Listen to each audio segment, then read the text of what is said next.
Hi, I'm John Mancini, and we'll get started on our session today in our Records Modernization Workshop series. This session will be on the 6 most common mistakes that organizations make in a records modernization strategy. And so for those of you that have been with us before, you'll know that these sessions are sponsored by Quality Associates, Inc., QAI. They bring clients customized solutions that turn printed materials and electronic information into useful, organized data that can be readily located and accessed.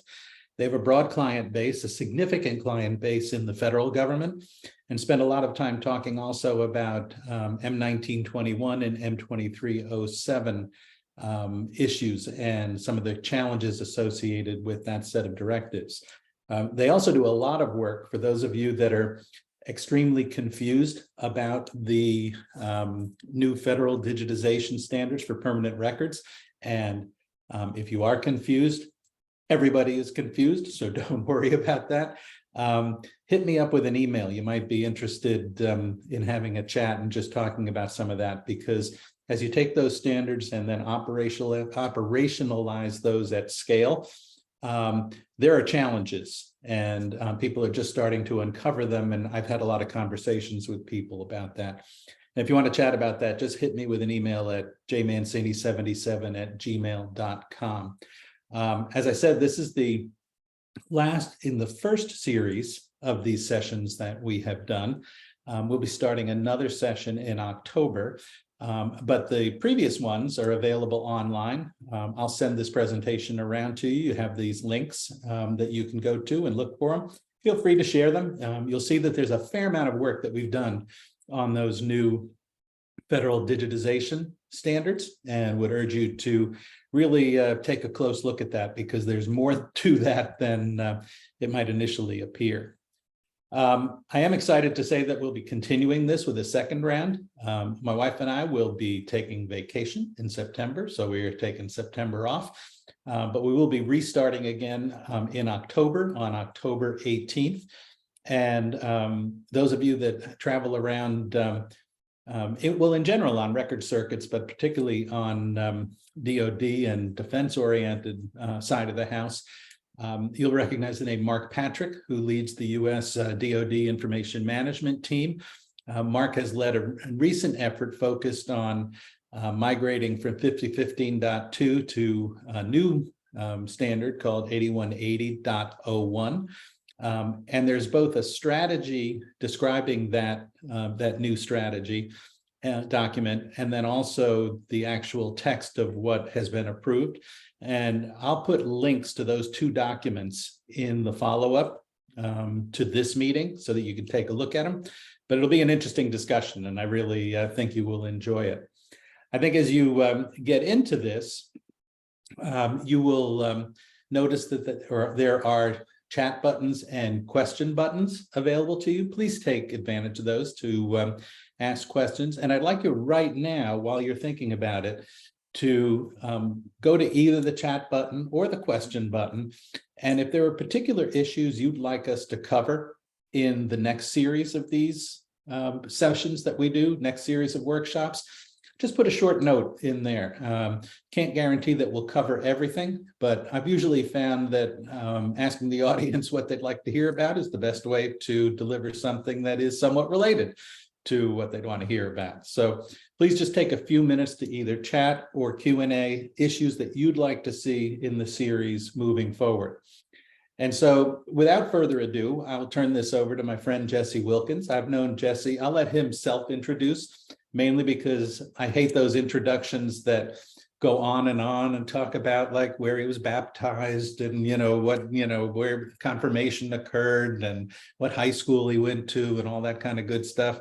And usually the speaker has an idea of what they'd like to feature with people, and so I'll let him do that. But suffice it to say, I've known Jesse a million years. We worked together at AIM. We worked together on multiple projects over the year. Those of you that hold the AIM Certified Information Professional designation, certification, he's the godfather behind all that. And So if you have any questions about that or about any of the certifications in the space, oh, good Lord, Jesse knows more about certifications in the governance and record space than anybody I know. So Jesse, why don't you take it away, and I will kibitz along the way. So take it away. Thanks, John. And thanks everybody for coming out today, or virtually coming out, I suppose. Let me start by apologizing a little bit for my voice. I'm one of the lucky ones that is just getting off my third bout of COVID. And so I'm a little scratchy, a little hoarse. I have water and coffee at either end, so we'll muddle on through. As John says, I'm a records and information management consultant. Some of my work has been in the federal space, much more of it has been in private sector. And I do a lot of training, and I enjoy training, and I enjoy things like this where I learn from you guys, and maybe you pick up some tips along the way as well. So with that, let's just dive right in, John. All righty. All right, so I was intentionally a little bit pithy in the 6 areas that we're going to talk about. We're going to start by trying to figure out where you're at and what you need to do and how to pay for it. We're going to talk about the things that are broken and the things that maybe aren't as broken as we think they are, and the lack of a very useful magic wand that would be able to fix everything. We'll talk about when perfection is the enemy of good enough, and we'll wrap up by talking about using the right tool for the right challenge at hand. All right, so the first major issue, I think, with most records modernization programs, and this is public sector, private sector, I'm doing one of these right now for a client. Too often the problem is that people don't know where to start. And in many cases, that's because you don't know where you currently are in your modernization program. And, do you already have a pretty good records program in place, and you're just trying to sustain and mature it, or, nibble around the edges a bit? Or did this just suddenly get dropped in your lap with, a copy of what was DoD 5015 and a mandate to fix it? Right. And every organization is somewhere on that spectrum, but too many of us, I don't think, know where we are because we've never bothered to actually assess it. In other words, it's like Yogi Berra was credited with saying, if you don't know where you're going, you'll end up someplace else. So, records managers, we need to start with an assessment of where we're at in the program.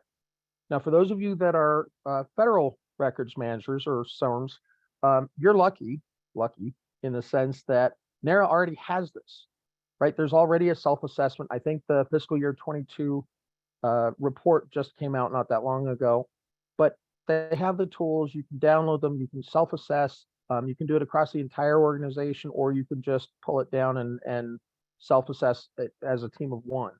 For others, your state records authority may have something similar. If you're in the private sector, ARMA has their information governance implementation model, which is based on their generally accepted record keeping principles. And that's one that I use with clients today. Mike 2 has one. There's all kinds of these assessments that are out there. And even if you are in the private sector, the NARA self-assessment is still a good tool. Just rework the questions that either aren't directly applicable or are a nuance that you don't have to deal with, like freedom of information type stuff. It should go without saying, honestly, but these are only valuable to the extent that you're honest, right? We're not trying for the Lake Wobegon effect where everybody is above average and every program is superlative and we're all 6 on a scale of 1 to 5, right?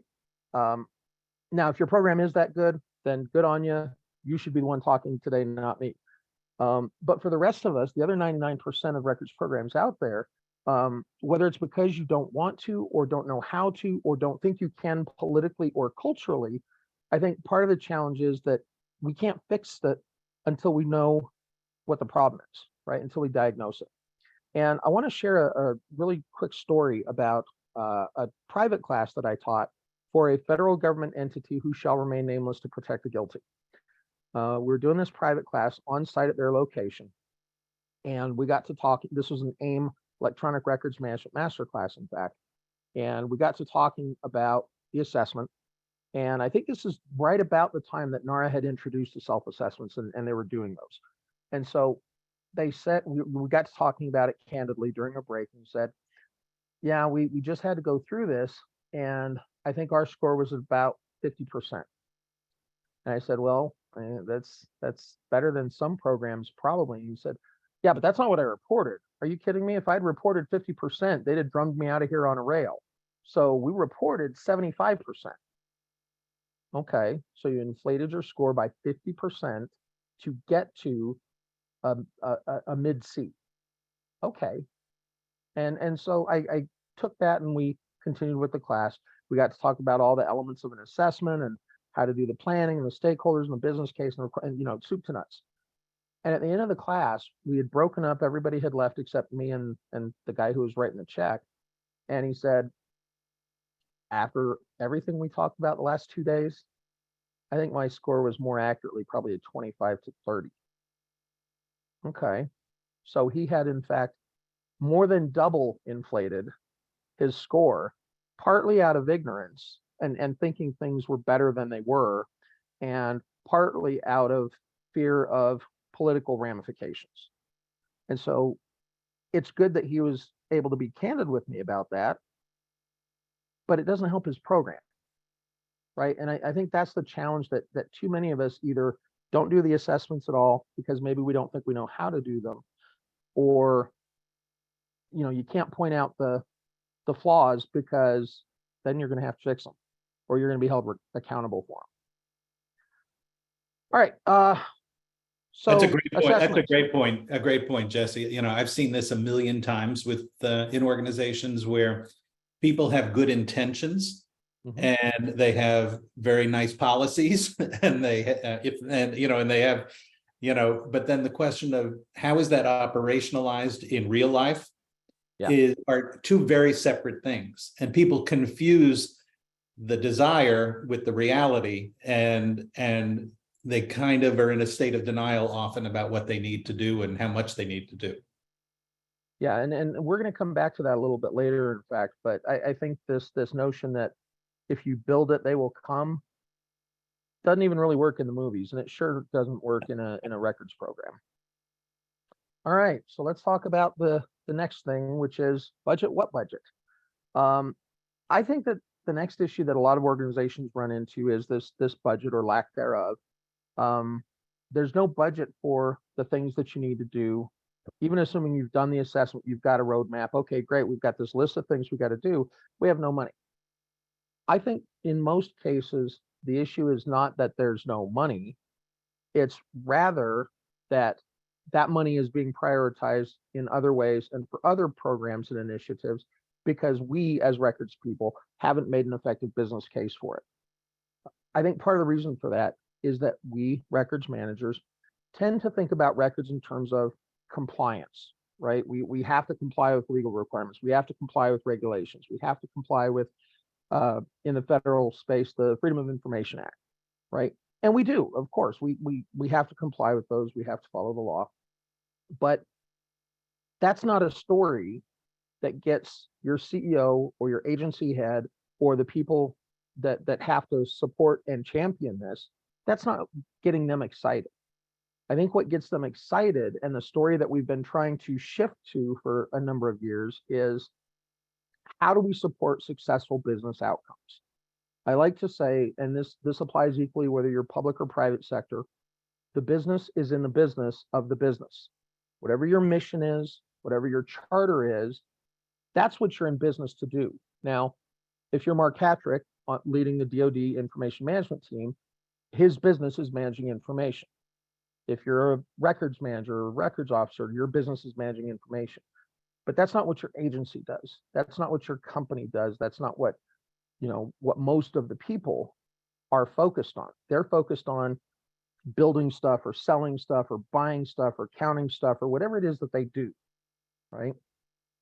It's also important to ensure that as you make a business case for prioritization, that you think about a couple of things. One of them is it's pretty easy to get hard dollar costs. At the end of the day, you can issue an RFP, people will respond, there'll be a dollar amount associated with it, and you can take that to the powers that be and try and make that case. I think a bigger challenge for most organizations right now is soft costs. The costs required to support, implement, train, engage, troubleshoot, in other words, maintain this very expensive technology. I'm working with a client right now that is considering moving all of their information in the organization. They're doing two things. The first is they're getting rid of their data center completely. So everything is going to the cloud. And the second is they want to move all of that stuff, file shares, legacy record keeping applications, you name it. They want to put it all in SharePoint. Well, here's the problem. They have a very good IT staff. They have a very good technology implementation team. They have great enterprise architects. They don't have anybody who speaks M365 purview or M365 records management or records management writ broadly. The people who are in those roles don't speak SharePoint. And so we have this place where they want to shove everybody into SharePoint, but they have no way of offering training, no way to set up purview correctly, no way to do the things that you would need to sustain and get users to actually use that very expensive technology. And we're talking millions of dollars. This is a Fortune 500 commercial company. SharePoint would meet their needs, even their records management needs, because they're privately held. They're not highly regulated. They're not in a highly regulated or highly litigated sector. And they do business exclusively in the US right now. But they don't have the staff to implement, configure, troubleshoot, maintain, and train people on how to use SharePoint effectively. So when you're talking about taking their VP of tax and Friday afternoon, she's working how she's working, and Monday morning, she's staring at SharePoint, that's not a good look. And you know, they don't have the resources in-house, but they haven't thought to budget for external managed services either. And so we're at this place where nothing's getting done except shooting people into SharePoint and wishing them the best of luck. It's like so many other technology implementations, right? That's a common thing, and I think we're actually going to come back to that here in a minute. Jesse, it's interesting when you think about that, and you mentioned our mutual friend Mark Patrick, who's told me a number of times. He has a thing that a concept he talks about, which is that every different role in an agency or in an organization has a set of semantics and language that they use associated with their particular function. And so even though we all kind of know that records and governance is embedded in all of those functions, that's not the language they speak. And yet often those of us in the records and information governance space, we sort of insist on speaking our records and governance language, and it just doesn't connect. And so, you know, I think a real opportunity for people is to think about that question of, oh, okay, if, you know, any solution is going to have to require legal people and business people and process people and e-discovery people and FOIA people and, you know, all of that whole, you know, set of business interests, how do we better understand what they are trying to do so that we can get our concerns embedded in their set of priorities, sometimes without them even knowing it.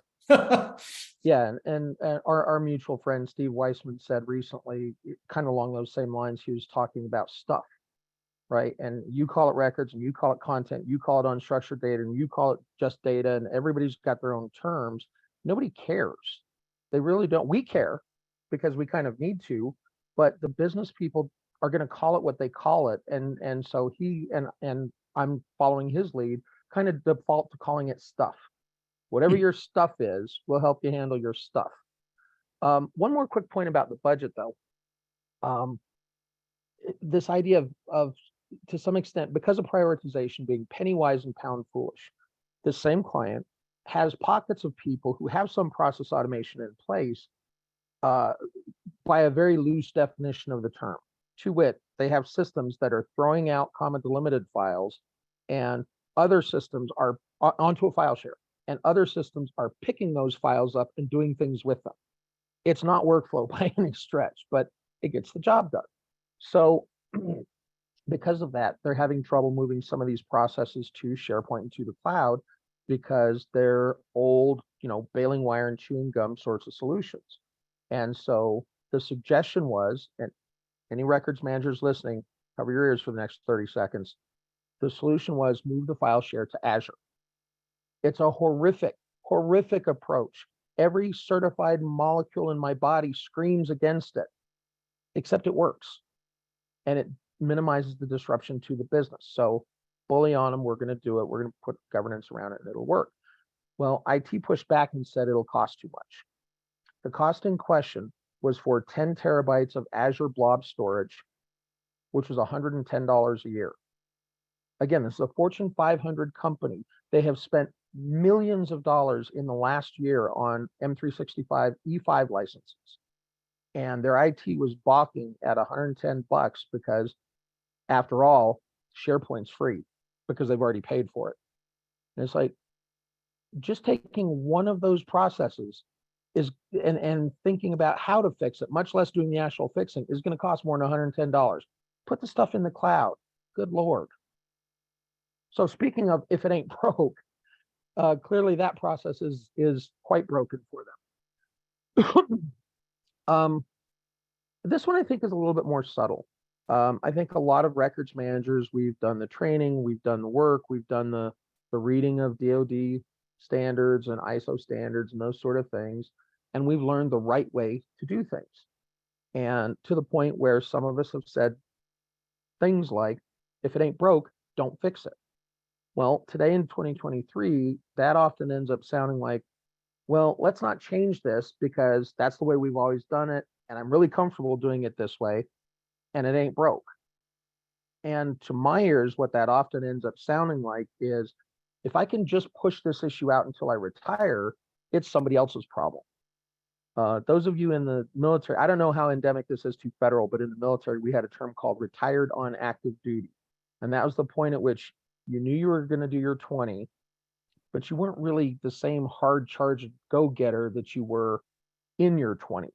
And so it's kind of like, 5 years, 5 years, 6 weeks, 2 days and 4 hours, and I'm done with this.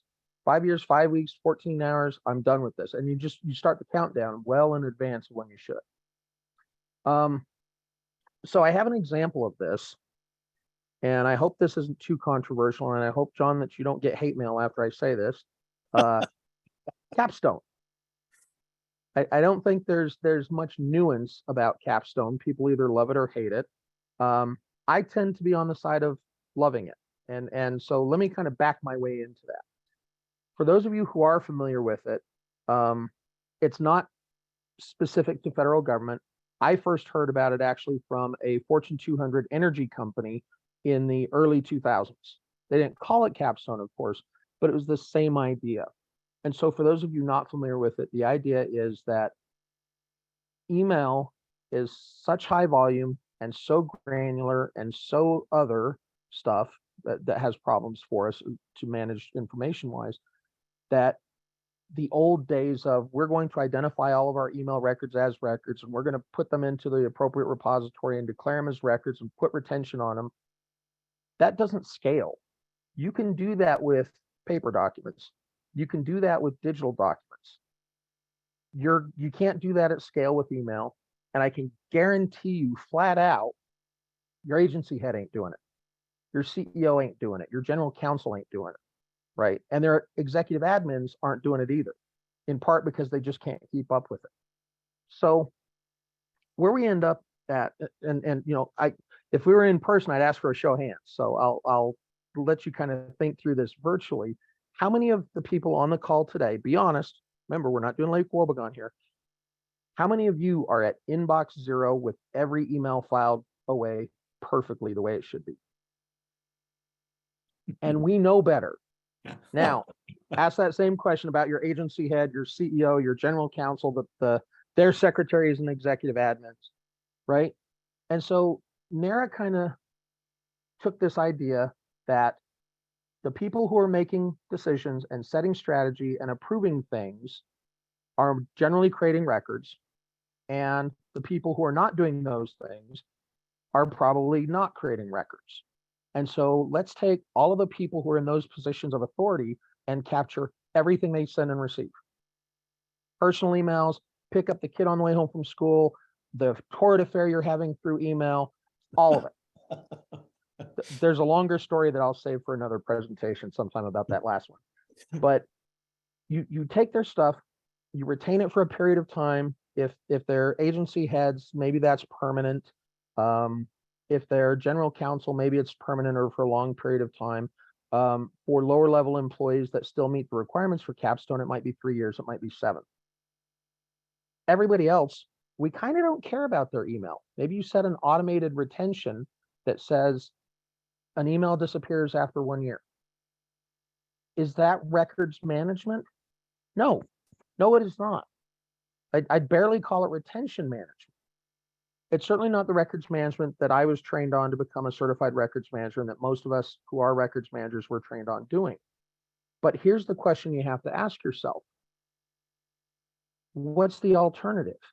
Because nobody, and I mean nobody, is managing, declaring, capturing, assigning retention, and executing on that at volume, at scale with email. And now you add into the mix, let's add some Teams and some Zoom recordings and some Slack stuff and some of this and some of that and some of the other, and all these collaborative tools. It just doesn't scale. And that's why NARA is looking at providing guidance that those tools can come under Capstone type approach to managing them as well. Again, I think the point I'm trying to make here is that records management itself is a discipline, but it's horribly broken when it comes to email and collaborative tools, text messages and Snapchats and WhatsApps and all that kind of stuff. And so is Capstone the best solution? I think it's arguably the least bad solution, and maybe that's good enough. All right, so this also means that, there's really no such thing as a magic wand in doing this stuff. We have to do the work. Some of you may have gone to the NAGARA conference, National Association of Government Administrators and Records Managers. I don't know, I can't remember. NAGARA is in Cincinnati in July, I believe. Or you may have gone to the MER conference in Chicago in May, or even the AIM conference in New Orleans earlier this year. Or you may be thinking about going to the ARMA conference or the InfoGov World Conference that are both happening in October. I like going to conferences, and part of the reason I like doing that is so that I can learn about what's happening in the industry, what are the vendors looking at, what's the latest buzzword, what happened to the previous latest buzzword, did it get traction or did it just fade away as so many of them do? And maybe most importantly, what's that mean, right? What does RPA mean to my clients? What does IDP mean to my clients? And so I go to the conferences, and there's smart people there, and they talk about them, and I bounce ideas off of them, and it's good. What I see all too often, though, is that you get a very good salesperson and perhaps a naive, let us say, buyer who get together, and there's a very good demo, and then the client immediately catches a case of what I like to call, if we had that, it would solve all our problems. And of course, we know that that's not the case. We do know that most technology implementations fail. Study after study after study shows this. And the reason they fail almost always has nothing to do with the technical capabilities on offer. There's another dirty little secret in the information management space, which is that at a given price point, most solutions are pretty close to each other. If you're buying $1 million worth of SharePoint or $1 million worth of OpenText or $1 million worth of Laserfish, you're going to get fairly similar capabilities, except at the edges, right? 80-20 rule certainly applies here. But what happens is technology implementations fail because of what we call soft skills: lack of effective planning, lack of effective stakeholder identification, buy-in and support, lack of engagement with the users who are actually going to be using the tech, and lack of training the users to use the tech effectively or at all. And so what ends up happening then is these amazeballs solutions that are going to do everything, including cure cancer and send a man to Mars. They can't overcome the lack of interest, the lack of faith, and the lack of engagement. And so they wither on the vine, and it becomes very expensive shelfware. For those of you in federal government, I think this is appropriate, and John will correct me if it's not. FAGI, right? The Federal Imaging Guidelines. They're supposed to ensure quality digital images from the scanning process. And you can get a FAGI 3 scanner, you can get a FAGI 4 scanner. But if the scanning operator is not trained, not paying attention, not motivated, maybe a little hungover, maybe thinking about their next job, it doesn't matter that you're using a FAGI 4 scanner. Process-wise, it's still garbage in, garbage out. So I caution you, technology is grand, but at the end of the day, it's a tool. ChatGPT does some really interesting things, but at the end of the day, it's a tool. And the tool can't overcome lack of effective planning, engagement, rollout, and usage. Yeah, and I think that's a really interesting point. Certainly applies to the new federal digitization standards. It's one thing to say them, it's another thing to operationalize them. They're two very, very different things, particularly as you start talking about validating the process of imaging and capture, which then requires, and being able to actively demonstrate the integrity of that process. And that's a pretty significant undertaking, and has all sorts of implications in terms of which equipment you use, what process you use, what software you use to measure the validation process. It goes on and on and on. And I think one of the things that I think your point about a magic wand is important, because one of the things that seemed to occur during some of the RIMSA and email survey self-assessments that were done over the last few years is that there's almost this assumption of a binary answer to the question of, are you prepared for M2307? Do you have a solution to deal with M2307? Well, those are not really realistic questions, because the answer is a lot grayer than a binary yes or no. Right.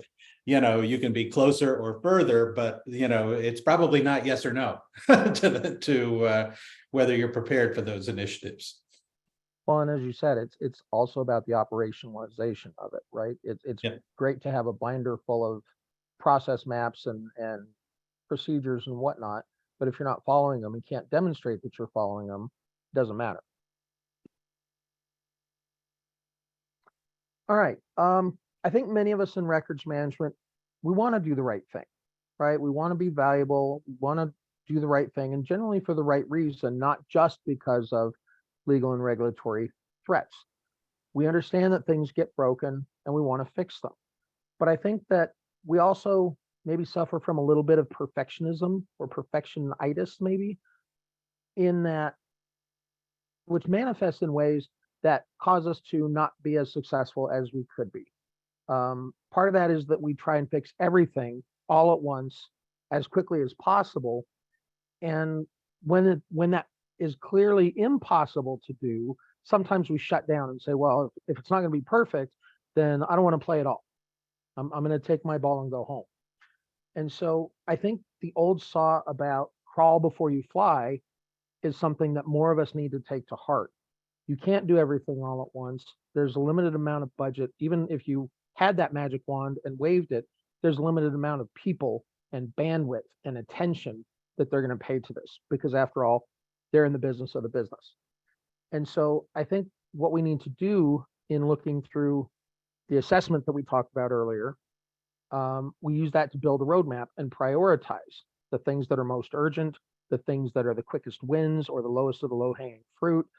It doesn't matter necessarily how much you prioritize or what you prioritize, as that you prioritize, and build something that you can then build the business case around and get management to understand, yes, we're going to do all the things, but we have to do this thing before we can do this other thing, because it builds on it. based on the budget you have, based on the time frame you have, based on the resources you have, both internal and external, you can do some of that prioritization and get people to think about, okay, we're making progress. It's incremental. We're not going to get there overnight, which is patently unrealistic anyway.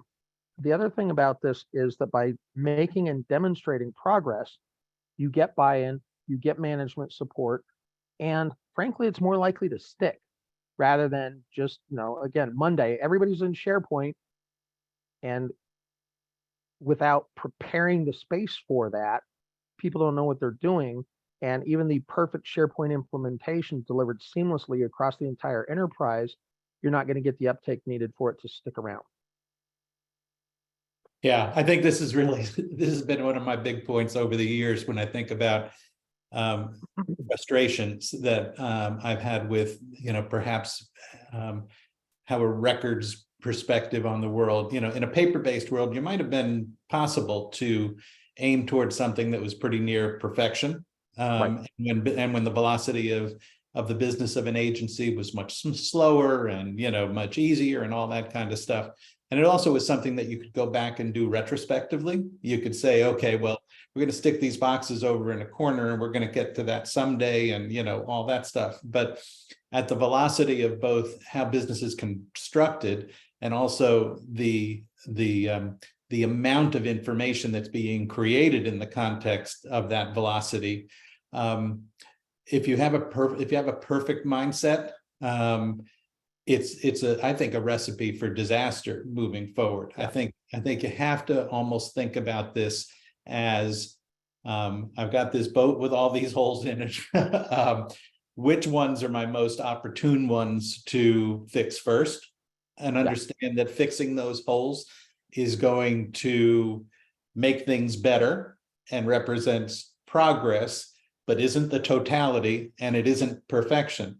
And I think the challenge, particularly for federal government people, is that the mindset then that's embodied in a 2307 or in an M19 is, again, has that idea of either it's on or it's off, it's perfect or it's not perfect, it's done or it's not done. When the reality is that there is a journey that organizations need to commit to in order to change the way they do business. And it's a hard challenge, I think. And also point out to everybody that got a few questions that have piled up here. We'll try to get to those as we get in there. Feel free to post more questions. Also keep in mind my offer at the beginning, any topics you want to see included in this series, just jot them in the question or the chat, and I'll make sure I capture them so that I think about recruiting speakers. I can figure that out. That's probably a good job up to this point. Last but not least, I think it's important to keep in mind that one size truly does not fit all. I have a teenager in my house, and so one size generally fits for about 3 weeks, it seems like, and then we're up to the next size. But every organization is unique in terms of your mission, your culture, the people you have, your maturity level. All of those different dynamics come into play as we talk about records modernization, or really any other process improvement type of thing that we're trying to do.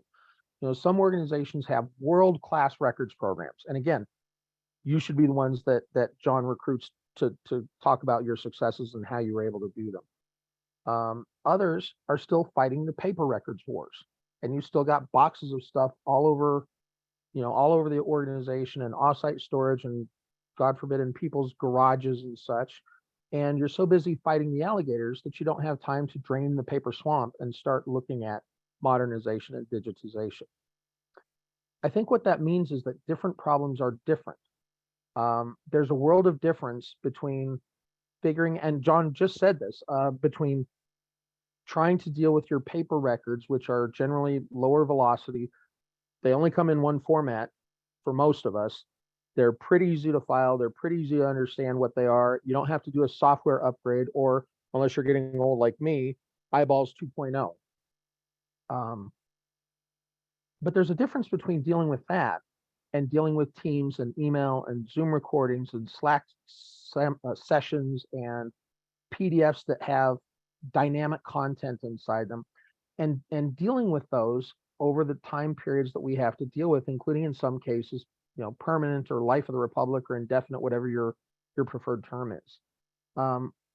We can modernize our programs, but what that's going to look like is going to be different for every organization. And the pacing of that journey is going to be different for every organization as well because of those other variables. And I think I just want to underscore, it's not a technology problem.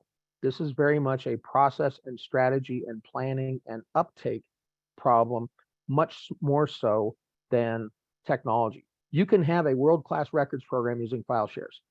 It's ugly and it sucks, but you can do it.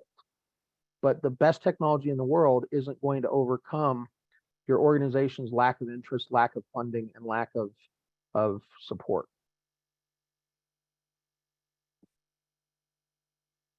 So let's get to some questions here. I have a couple. Please feel free to chime in, folks, on the question tab or on the chat tab, and indicate both topics that you'd like to ask Jesse about, or topics that you would like to tee up for future consideration in the series. So the first one goes to about what you just said a minute ago, which is that short of secretly wishing for a disaster that will get everybody on the same page, how do you get senior management in an agency to support the things that you need to do from a records perspective, and not just lip service, but visible, active, ongoing support, the kind of thing that's really necessary to generate change? How do you do that? Yeah, it's a tough one, and again, I think part of that goes to making the case for it in a way that resonates with the person you're making the case to, right? It's not about selling compliance or FOIA or even privacy, which is kind of the darling right now. And yes, you have to do that, but that's the vegetables. That's the boiled Brussels sprouts on the plate. You got to find some bacon. You got to find some mashed sweet potatoes. You got to find something that's going to be a little bit more appealing and appetizing to the person you're making the case for. And I think that's something that we don't spend enough time as records managers kind of thinking about and thinking through.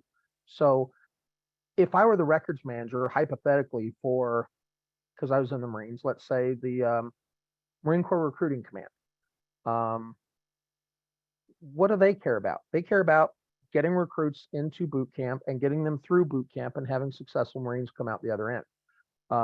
They also care about getting more recruiters. So how do I make the business case for how information management supports their mission and their desired outcomes, right?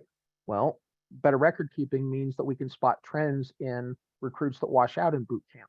It means we can spot trends with recruiters who are, let's say, not adhering to the ideals of the profession and what's required. And so they have a lot of recruits wash out.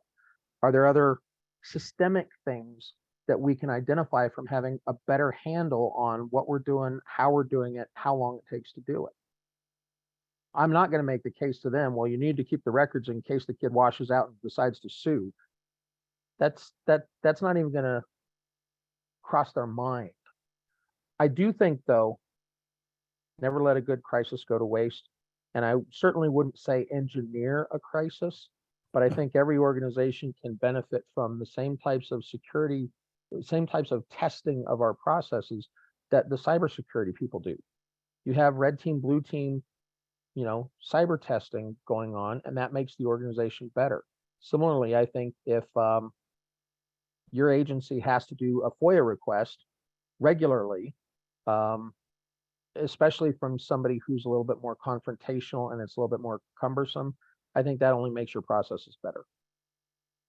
So there is a question in the queue about capstone retention periods, and I don't know if you're able to answer that. I don't want to answer it because I don't want to give any wrong advice. Right.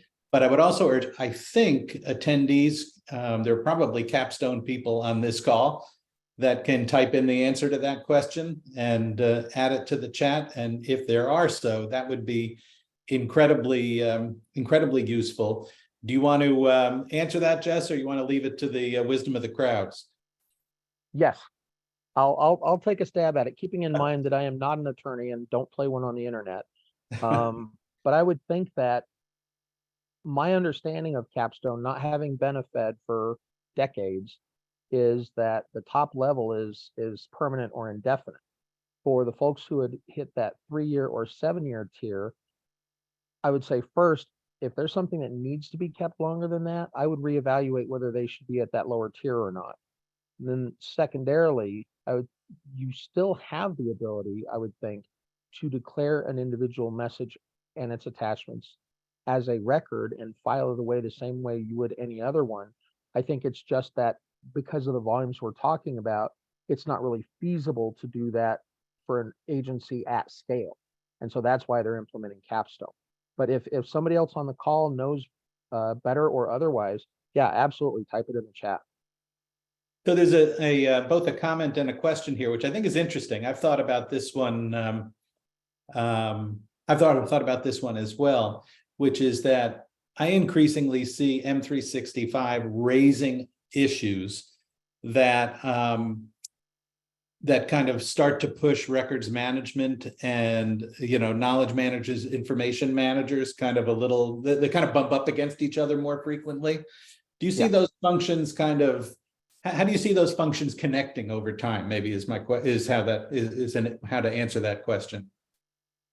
I think it's a really interesting question because I remember at least one federal agency that called what I would have called records managers, they called them knowledge managers. And so their whole discipline was named slightly differently from what I would traditionally consider a knowledge management person. I think we're also seeing as privacy regimes kind of start making their way across the country, that we're starting to see a little bit of deprecation of records management, pure play records management, because privacy, like e-discovery, doesn't care if it's a record or not. They care, did you collect it? Do you have it? And is it material, i.e. sensitive or personal, or that type of information? And so, yes, I do think those jobs are overlapping significantly. And at some point, you probably have something that on the Department of Labor is called something like an information management professional, or even, heaven forbid, an information governance professional, but that the actual job role is going to be determined in many ways, almost like IT is, right? There is no such thing as an IT person. You have software developers and software testers and software build engineers and network technicians and help desk people, and there's 100 different IT jobs.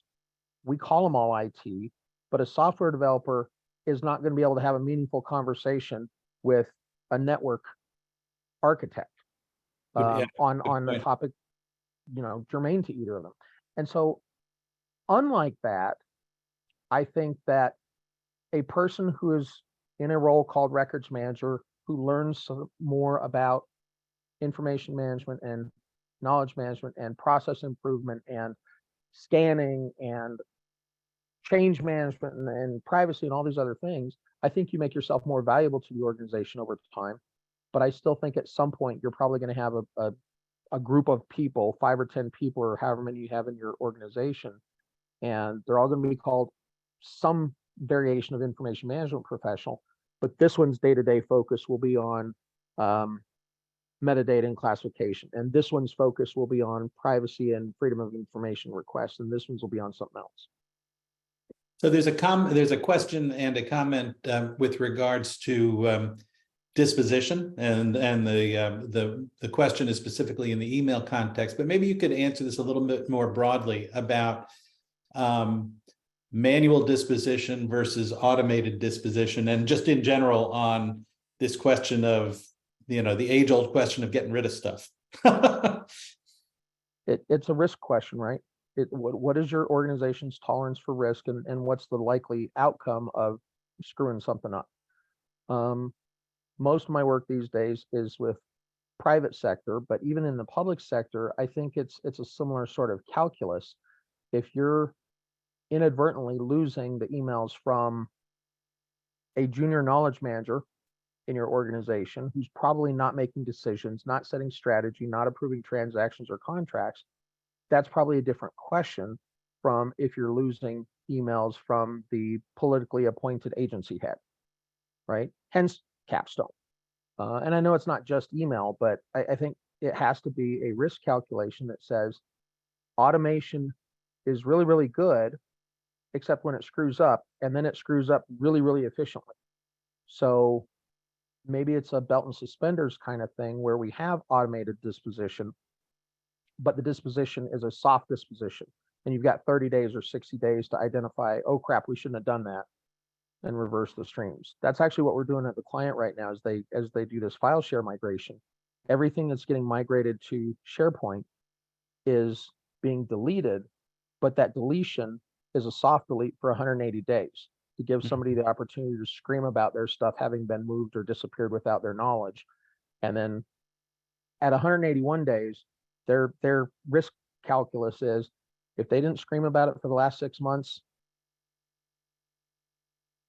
Yeah, you raise an interesting question there, which is the mindset toward errors that are made as a result of automation versus the mindset that we have towards errors that are made by humans.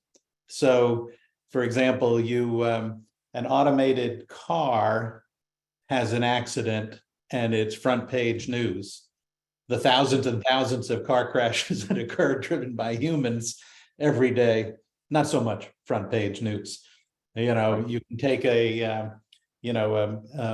some sort of medical chart or X-ray or, radiography or something like that that's interpreted. Do you want the option of have this analyzed by a machine, or do you want your own individual doctor to review this? Everybody will choose their own individual doctor when the error rates are higher for an individual than they are for the machine. So all those issues get more and more complex over time, I think, in terms of, and again, it becomes a risk-based calculation and how we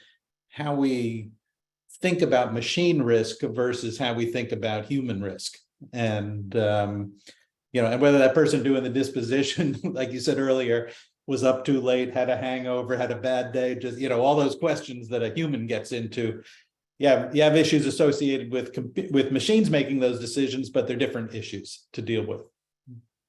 They are, and I think, there's a whole much longer conversation maybe that can happen as one of your second series of meetings around that question of automation and human in the loop. But I guess the difference is that if you have bad rules, it's pretty easy to fix bad rules. And hopefully you catch that in testing. It's very difficult to catch either bad actors or inattentive, let us say, for lack of a better word, actors.